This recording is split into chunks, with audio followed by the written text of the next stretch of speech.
السلام علیکم۔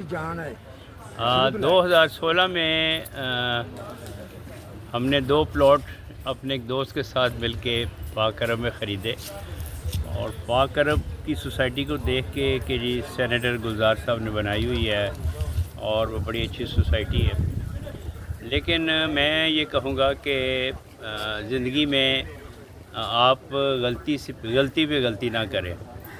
آپ کی جو کمائی ہوئی دولت ہے، زیادہ لالچ میں انسان جو ہے وہ پریشانی کا شکار ہو جاتا ہے۔ تو جب بھی پلاٹ خریدیں سب سے پہلے یہ ہے کہ ریونیو ریکارڈ میں اس کو چیک کریں، اور ریونیو ریکارڈ میں چیک کرنے کے بعد کہ کیا فزیکل پلاٹس ایگزسٹ کر رہے ہیں یا نہیں کر رہے ہیں۔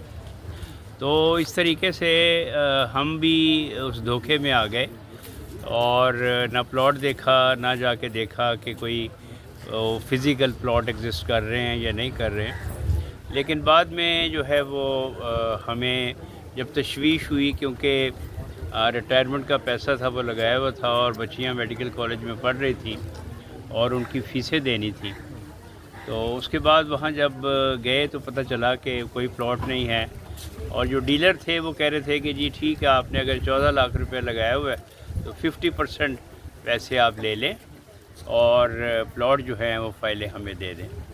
تو اسی وقت ہمیں یہ اندازہ ہو گیا کہ یہ فراڈ ہے اور پلاٹ کوئی فزیکل ایگزسٹ نہیں کر رہا۔ تو قصور تو ہمارا اپنا ہی ہے کہ اللہ نے ہمیں عقل اور شعور دیا ہے، لیکن ہمیں پراپرٹی خریدنے سے پہلے یہ ذہن میں رکھتے ہوئے کہ 20 لاکھ لگائیں گے تو 40 ہو جائے گا، لیکن یہ بھی ہے کہ انسان اپنے تجربے سے سیکھتا ہے۔ جب میں ریٹائر ہوا تو میں نے ایک پلاٹ ریبر میں خریدا اور ایک پلاٹ میں نے بیریا میں خریدا، لیکن بیریا میں تو 13 لاکھ کا جو خریدا تھا وہ 33 لاکھ میں نے بیچ دیا، اور بیٹی کی شادیاں کرنی تھی۔ ریبر والا پلاٹ بھی بہت اچھا تھا، لیکن مجھے ایک ضرورت تھی کیونکہ بچیاں کالج جاتی تھیں، تو ایک دوسری گاڑی لے لی۔ وہ بھی غلط فیصلہ تھا، کیونکہ پیٹرول اتنا مہنگا نہیں پڑتا جتنا آپ ایسٹ بیچ کے۔ کبھی بھی اپنا ایسٹ جو آپ نے بنایا ہے، ایسٹ کو کبھی نہ بیچیں، چاہے وہ گاڑی ہے، چاہے وہ پلاٹ ہے، چاہے وہ کسی کی شکل میں ہے۔ جو محنت سے آپ نے ایسٹ بنایا ہے، کبھی ایسٹ کو آپ نہ بیچیں۔ تو بہرحال میں پھر بھی کہتا ہوں کہ ہماری حلال کی کمائی تھی، آدھے پیسے مل گئے ہیں اور ابھی بھی آدھے پیسے۔ دیکھیں ہمارے ملک میں 75 سال ہو گئے اس ملک کو، اور قائد اعظم کا یہ ملک ہم نے اسلام کے نام پر یہ لیا، لیکن یہاں لوٹ مار کا بازار گرم ہے، کوئی قانون نہیں، اس کی کوئی پاسداری نہیں، دورہ معیار ہے، غریبوں کو قانون کے شکنجے میں جگڑ لیتے ہیں، لیکن جو دولت مند ہیں، جو بااثر ہیں، ان کو یہاں پہ پروٹیکشن جو ہے وہ ملتی رہتی ہے۔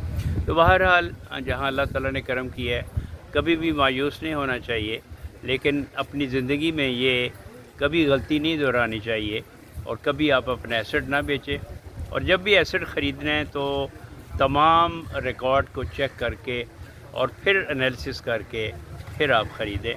تو میری گورنمنٹ سے بھی یہ التماس ہے اور نیب سے بھی کہ کون سا قانون ہے کہ جس کے تحت جو ہے یہ پیسے، اگر گورنمنٹ چاہے اور اگر اسمبلی میں ایسے قانون پاس ہو رہے ہیں کہ کبھی بھی پاکستان میں ایسے قانون پاس نہیں ہوئے اپنی استحکام کے لیے، تو یہ کیوں نہیں ہو سکتا کہ ایک دن میں اسمبلی یہ بل پاس کر دے کہ جتنے لوگوں کی ناحق پیمنٹس رہتی ہیں ان کو جو ہے وہ فوری طور پہ ڈیسیشن دیا جائے، اور عدالتوں کا بھی محاسبہ اس طریقے سے ہے کہ کیس کتنی دیر چل رہا ہے، اس کی اسٹیٹ کا اس کا کیا بنا ہے۔ Chief justice should get the files کہ بھی کس کا سٹیٹس کتنا ہے اور کیوں لنگر آن ہو رہے ہیں۔ تو بہرحال اللہ تعالیٰ سے بہتری کی امید رکھنی چاہیے۔ اب خواتین، بوڑھے اور پریشانی میں ہیں، تو بہرحال اللہ ہمیں اس پریشانی ہماری دور کرے، اور حکومت سے ہماری درخواست ہے۔ بہت شکریہ۔ سر کس شعبے سے؟ میں بینک میں رہا 36 سال، اور ابھی میں مختلف ٹریننگز دیتا ہوں مختلف اداروں میں اور مختلف بینکس میں. کون سے بینک سے؟ میں اس وقت نیشنل بینک، فیصل بینک اور یونائٹڈ بینک، لیکن میں نے 36 سال الائٹ بینک میں جاب کی. Allied bank. اور ابھی میں اس کے بعد پھر میں ریٹائر تو خیر نہیں ہوا زندگی میں، تو میں مختلف اداروں میں بھی لیکچر دیتا ہوں. ماشاء اللہ. اور اللہ کا شکر ہے کہ پنجاب کے آفیسرز کو بھی لیکچر دیتا ہوں. اور یہ پرائیویٹائزیشن کے حوالے سے تھوڑا سا میں آپ کچھ بولیں گے؟ یہ جو ہو رہی ہے پرائیویٹائزیشن، بینکس پرائیویٹائز ہوئے یا جو بھی آج کل پرائیویٹائزیشن کیونکہ آپ کے جو مالک ہیں یہ جو پاک عرب کے سنا ہے 20-22 سال یہ بھی منسٹر رہے ہیں پرائیویٹائزیشن کے. میں اپنا یہ تجربہ کہوں گا کہ سب سے پہلے تو بھٹو صاحب نے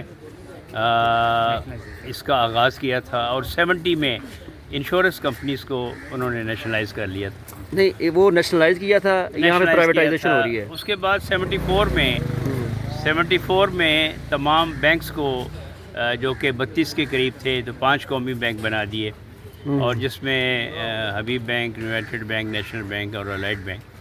لیکن اس کے بعد یہ ہے کہ دوبارہ اس کی پرائیویٹائزیشن کا پروسیس شروع ہو گیا. الائٹ بینک دنیا کا واحد ادارہ ہے کہ جس کے ملازمین نے اس بینک کو خریدا. 10 روپے کا شیئر ہمیں گورنمنٹ نے 70 روپے کا دیا، اور اس کے مقابلے میں ایم سی بی کو 43 روپیز کا بینک بیچ دیا. تو اس کے بعد چونکہ یہ پہلا تجربہ تھا، لیکن بہرحال 2004 میں یہ بینک دوبارہ سیٹھوں نے خرید لیا، اور اس وقت آپ یہ دیکھیں کہ 42 ارب ان کا پروفٹ ہے.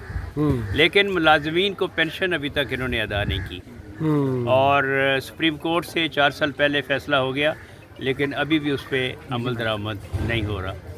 تو پرائیویٹائزیشن کا پروسیس ٹھیک ہے، لیکن ہمارے ملک میں چونکہ باقی فیکٹرز جو ہیں وہ اس طریقے سے تو سیٹھ امیر سے امیر ہوتا چلا جا رہا ہے، اور ملک میں ایسی پالیسیاں ہیں کہ ہم ٹیکسوں کے بوجھ تلے دبے ہوئے ہیں. میں اپنے لیکچر کا بھی ٹیکس دیتا ہوں اور بجلی کے بل میں بھی ٹیکس دیتا ہوں. تو مجھے یہ سمجھ نہیں آ رہی کہ یہ کون اس کو دیکھ رہا ہے. کوئی ایسا ادارہ نہیں دیکھ رہا کہ یہ 6 ٹیکس ہم بجلی کے بل میں کیسے دے رہے ہیں. تو بہرحال اللہ تعالیٰ ہم سب پر رحم. تھوڑا سا ہائپر انفلیشن کے بارے میں بتائیں، کیونکہ آپ کا وہ لائن ہے ہائپر انفلیشن کیا چیز ہے، کیسے کنٹرول ہو سکتی ہے؟ دیکھیں انفلیشن جو ہے ہمارے ملک میں، دیکھیں سب سے بڑی بات یہ ہے کہ مجھے یہ بتائیں کہ گزشتہ 20 سال میں کوئی بیرونی ملک جس نے یہاں انویسٹمنٹ کی ہو. میں مختلف جگہوں پہ رہا، مجھے کوئی نئی انڈسٹری لگتی نظر نہیں آئی. پہلی بند ہوتی نظر آئی. بے روزگاری، ان امپلائمنٹ کسی ملک کی بدحالی کا بڑا ایک فیکٹر ہوتا ہے. ان امپلائمنٹ اگر ختم ہوگی، کیسے ختم ہوگی؟ کہ انویسٹمنٹ کے مواقع ملیں، نئی انڈسٹریز لگیں.